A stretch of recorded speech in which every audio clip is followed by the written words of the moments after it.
Trenhorn is a small hamlet located between Luwanwick and Congdon's Shop, and even today it consists of only about a dozen houses, rightfully earning its reputation as a sleepy village. However, during the winter of 1930 to 1931, it drew significant attention from the national press due to the circumstances surrounding the deaths of Alice Thomas, the wife of William Thomas from Trenhorn Farm, and her family friend Sarah Ann Hearn, Annie, of Trenhorn House. William and Alice had been married for 20 years and had been farming at Trenhorn since 1928. Alice, born in 1887 to Samuel and Tryphena Parsons in Tremaine, Egloskerry, was the eldest of 6 children, 4 daughters and 2 sons. Her father was a farmer. William, born in 1889 at Catchfrench, St. Germans, was the son of William and Elizabeth Thomas, both of whom were also farmers. Annie was born in 1895 in Middle Rarson, Lincolnshire, to Robert and Betsy Everard, with her father working as a gardener. In 1919, she was reported to have married a doctor from Sheffield, Mr. Hearn. Tragically, he died just days after their wedding. To support her claims, she showed a photograph of him to her relatives. However, when the Daily Sketch published this photograph, the truth began to unravel. It was revealed that Annie had deceived everyone. The photo actually depicted a territorial officer who had died from his wounds on March 25, 1917, 2 years prior to the supposed wedding. This officer was the youngest son of Charles and Florence Vane Tempest and a great-grandson of the 3rd Marquess of Londonderry. The photograph had been taken by a travelling photographer who had sold prints to a studio in Sheffield, where it is believed Annie purchased one. The absence of any records indicating that a wedding took place further cast doubt on her mental state at the time.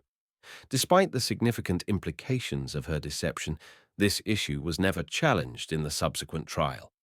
Annie and her sister Lydia, Minnie Maria Everard, had moved to Weston-super-Mare from Harrogate in November 1919, living for a time at Spring Hill Wall, a village on the outskirts of Weston. The following month they moved into High Street, Weston, renting 2 rooms in a boarding house. Whilst here, the 2 sisters were charged with stealing jewellery. Minnie was discharged, but Annie was committed for trial. However, at the Somerset Quarter Sessions, she was also discharged. The 2 sisters then moved to Devon before finally arriving at Trenhorn, Congdon's Shop, to live with their invalid aunt, Mary Ann Everard. Trenhorn House was divided into 2 parts, with one half rented out to Annie Hearn. During her time there, Annie dedicated herself to caring for her aunt and her ill sister Minnie, who had been suffering from persistent stomach problems. Unfortunately, both relatives passed away and were laid to rest in the churchyard of Luwanwick. Annie's life at Trenhorn House was characterized by a threadbare existence. To make ends meet, she occasionally took in lodgers and baked small cakes and pastries to sell. In 1928, when her financial situation became particularly dire, her neighbour, William Thomas, stepped in to help by lending her £38, a significant sum that provided some relief. Amidst her struggles, rumours began to circulate that Annie often ventured down a secluded track behind Trenhorn House to visit Mr. Thomas at Trenhorn Farm, a historic 17th-century farm located near Luwanwick. These whispers added an air of intrigue to her already challenging life, suggesting a connection that extended beyond mere neighbourly assistance. On October 18, 1930, Annie was invited by William Thomas to an outing by the coast with him and his wife Alice. Annie prepared the picnic of tinned salmon sandwiches dressed with her own recipe salad cream.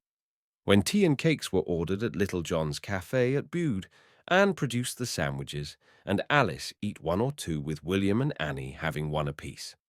Later, Alice told William that she had a sweetly taste in her mouth, and after they had started for home, she began to be sick. On arriving back at Trenhorn, Anne was asked to stay and look after Alice, and from that time to October the 29th, all of the food was cooked by Annie. The doctor was told that Alice had eaten fish sandwiches, and it occurred to him that she was suffering from some form of food poisoning. He prescribed kaolin and told Alice to live on whitebait and water. Alice was nursed according to the doctor's instructions by William and Anne. However, on the 3rd of November, the doctor, Dr. Saunders, realized that the case was not one of simple food poisoning and called in Dr. Lister of Plymouth, who found Alice was suffering from peripheral neuritis, a form of arsenical poisoning. Alice was immediately admitted to hospital at Plymouth, but her condition was so serious that she passed away the following morning, aged only 43. The analyst found in the organs 85 of a grain of white arsenic, a form obtained from weed killer. The local newspaper reported that it cast quite a gloom over the parish. Neighbourhood gossips were less discreet. When a post-mortem examination found that Mrs. Thomas's body was riddled with arsenic, suspicion was soon cast towards Annie Hearn. On the night before Alice Thomas died, Annie went next door to ask Elizabeth Spear for some hot washing-up water. She had helped nurse Alice Thomas in her last agonies at Trenhorn Farm, but she had had to leave. "I can't stay down there any longer," Annie told Mrs. Spear. "They seem to think I poisoned Mrs. Thomas with the sandwiches. Down there," she added, nodding towards the farm. "They think all tinned food is poisoned." At Alice Thomas's wake, her brother Percy Parsons cornered Annie Hearn. "I've heard about you," he stated, "and them tinned sandwiches you was responsible for. What do you put in them? That's what I'd like to know." William, though, invited Anne to stay at the farm, but being distraught at the accusations, she returned to her home. 2 days later, William received a letter from her. "Dear Mr. Thomas," it began, "goodbye. I am going out if I can. I am innocent, innocent. But she is dead, and it was my lunch she ate. I cannot stay. When I am dead, they will be sure I am guilty, and you at least will be clear. Tell them not to worry about me." William fetched a police officer, and together they broke into Trenhorn House. But Anne Hearn had vanished. At the inquest into Alice Thomas's death, a local chemist, Shuker and Reed, said he had supplied weed killer for Anne Hearn's overgrown garden 4 years earlier, a powder that was practically all arsenic. Although this was a commonplace remedy for weeds, the inquest verdict was one of murder by arsenical poisoning by person or persons unknown. While the hunt for Annie Hearn continued, police investigated the deaths of her aunt and sister, exhuming both bodies because their fatal symptoms were consistent with arsenical poisoning. The Home Office analyst duly reported finding distinct quantities of arsenic in both. The question that was now raised, had Annie Hearn murdered a further 2 women? This situation quickly escalated into major news, particularly with the intense manhunt that captured the attention of national newspapers. Among them, the Daily Mail took a notably aggressive stance, even offering a substantial reward of £500 for information leading to Annie's arrest. The discovery of Annie's checked coat on a cliff top at Looe raised troubling questions about the possibility of suicide. However, despite extensive search efforts in the surrounding area, no body was ever found. Speculation ran rampant in the press, with some suggesting that she might be lying at the bottom of a well or a mine shaft in the Lewonick region. The media questioned why the police had not conducted thorough searches in these potentially crucial locations. Adding to the mystery, a tramp reported seeing a woman wandering along the roads of Lanhydrock near Bodmin, prompting a wide-scale search of that area as well. Unfortunately, this effort also yielded no results, further deepening the intrigue surrounding Annie's disappearance. She was eventually traced to Torquay, where, under the alias of Mrs. Faithful, she had taken a post as housekeeper to architect Cecil Powell of Brooksby House. Although she performed her duties with the utmost professionalism, he grew suspicious of some of her actions, and although she had dyed her hair and wore glasses, he recognized that she resembled the picture of the wanted woman on the run. He confided his suspicions with Mr. E. Salmon, the previous year's mayor of Torquay, with the consequence that Superintendent Martin was informed. After an undercover operation, Annie was identified and arrested at her place of stay, 41 Ellicombe, Church Road, Torquay. In her statement after her arrest, she stated that she could not face the ordeal with people suspecting her of poisoning Alice Thomas, and it appeared that either Mr. Thomas or she would have to suffer. It appeared as if somebody was going to be charged with murder. I could not think of anyone but us two. I thought I would go my own way and take my life. Cecil Powell, feeling sorry for Annie, donated his £500 reward for finding the fugitive towards her defence. This meant that she could afford one of Britain's best barristers, Norman Burkitt KC. After numerous initial police court hearings, Anne was remanded in custody to appear at Launceston Magistrates' Court on March 10th on the charges that she murdered her sister Lydia Maria Everard on the 21st of July 1930 and Mrs. Alice Maud Thomas on the 4th of November 1930. Newspapers on Annie's 12th appearance on March 11th, 1931, reported that she stood in an easy attitude, hands clasped in front of her, wearing a long, claret-coloured coat with fur cuffs and collar. Percy Parsons recounted to the court the day of his sister's funeral. "Some lady met us at the door. I don't know who she was, but he identified her now as the lady sitting over there." He confirmed that he had never visited his sister at Trenhorn Farm. He was asked, was that because of a family feud, and responded, "I can't say. I was never invited." The public interest was immense, with queues forming outside Launceston Town Hall. A host of witnesses were called, including Alice Thomas's mother, Mrs. Tryphena Parsons.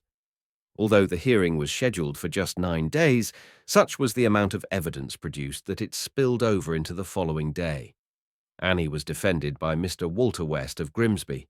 He did not call on Anne to give evidence on her behalf, but based his contention on the broad ground that the prosecution had proved nothing more conclusive than that his client had an opportunity of murdering the two women. His point was that a jury was not likely to convict, and that being so, Mrs. Hearn should be discharged. "The prosecution has called nearly 50 witnesses to get you to commit this woman for trial," he remarked. "But what is the net result of their evidence? Only opportunity to do what it is suggested the accused did do." That, he declared, was not enough, and for nearly 3/4 of an hour examined the evidence in an endeavour to prove the strength of his point. During the whole hearing, Anne was heard to utter only these 6 words, "Only that I am not guilty." The trial took place in June 1931 at the Bodmin Assizes under a blaze of local and national interest, with queues of people outside waiting to gain access to the limited room available in the public gallery. Nearly every newspaper in the country was represented, with the smallest amount of detail being published. A 10-man and 2-woman jury was impanelled for the trial. On the opening day, counsel debated for 2 hours, 2 points in the evidence which had been tendered by the Crown against the accused. Dr. H. Du Park, KC, leading for the Crown, submitted that after he had opened the indictment charging Annie Hearn with the murder of Mrs. Thomas, he should be allowed to introduce a diary alleged to have been left by Lydia Everard. He also submitted that he should be allowed to tender evidence that Miss Everard died of arsenical poisoning, to show that the likelihood of Mrs. Thomas having been poisoned accidentally was more remote than if there were no other history of arsenical poisoning in this case. Mr. Justice Roche ruled that the diary was not admissible, but that evidence concerning Miss Everard's death was relevant. Much of the early part of the trial was taken up with medical and forensic details, with evidence from the respective doctors who had treated Lydia Everard and Alice Thomas, including the Launceston doctors Gibson and Galbraith. The prosecution finished their case for conviction on the 19th of June, with Mr. Norman Burkitt KC opening the case for the defence the following day. Annie Hearn was the first called to give evidence in her defence and endured 4 hours of examination, cross-examination and re-examination by counsel. Burkitt then tore into the Crown case by discrediting the forensic evidence, showing that the presence of arsenic in the exhumed body of Mrs. Hearn's sister, Lydia, could be blamed on high levels of naturally occurring arsenic in the ground of Lewanick churchyard. Am I right in saying that a piece of soil so small that you could hold it between your fingers dropped onto this body would make every calculation wrong? Burkitt asked one of the prosecution experts. "Yes," the analyst replied. More drama occurred in the summing up when Dr. H. Du Park collapsed into the arms of his clerk after 27 minutes into his speech. The judge adjourned for half an hour so that Dr. Du Park could recuperate, and on his return was allowed to remain seated for the remainder of his speech, which was 1 hour 50 minutes long, whilst Mr. Burkitt's lasted for 3 hours 55 minutes. On the 23rd of June, Mr. Justice Roche took 4 hours to sum up the evidence, where necessary advising the jury on points of law, and then at 3:12 p.m., the jury retired to decide Anne Hearn's fate, who for the first time during the hearing broke down and cried and had to be helped from the dock. The jury returned after an hour to what was described as an atmosphere that seemed oppressive. The clerk to the assize asked the foreman of the jury if they were agreed upon their verdict. Annie Hearn stood deathly pale as the foreman pronounced "not guilty," and many women in court, including Annie's nurse, sobbed. After an 8-day trial, the jury had been persuaded by the defense that Alice Thomas had died of food poisoning, yet the murder case remained compelling. "It is no use beating about the bush," Mr. Justice Roche said in his summing up. "The issue is down to two people, Mrs. Hearn and Mr. Thomas. So if Annie Hearn was innocent, was William Thomas guilty?" The judge wondered if, Annie Hearn aside, there may have been some other women who moved him to passion, and various post-trial rumours were doing the rounds in and around Lowick about just such a woman. William Thomas left Trenhorn and the area, living the rest of his life on a remote farm near his birthplace of St. Germans as a recluse, until his death on the 14th of December, 1949. Annie Hearn never went back to Trenhorn House. The contents, including a piano and violin, were auctioned off during her trial to a crowd who packed every room for the viewing. Her fate remains as much a mystery as the case itself. After the trial, she travelled up to Yorkshire, where she stayed with another sister, and it is assumed continued to live in the north, possibly changing her name again, but nothing was heard of her after her trial. "Thank God it is all over," she confided after her trial. "One thing is certain. When I have cleared up my business in Cornwall, I shall never return here again." And she never did. As for the relatives of Alice Thomas, they were never convinced of Annie Hearn's innocence, with the trial putting a tremendous strain on the family. We will never know if there was anything more than friendship between William and Annie, and if Alice had been the only obstacle between them. On December 14th, 1949, William Thomas died on a remote farm in the vicinity of Braddock, Cornwall, where he had existed as a lonely recluse since shortly after the conclusion of the trial, in a case which remains a mystery over the years.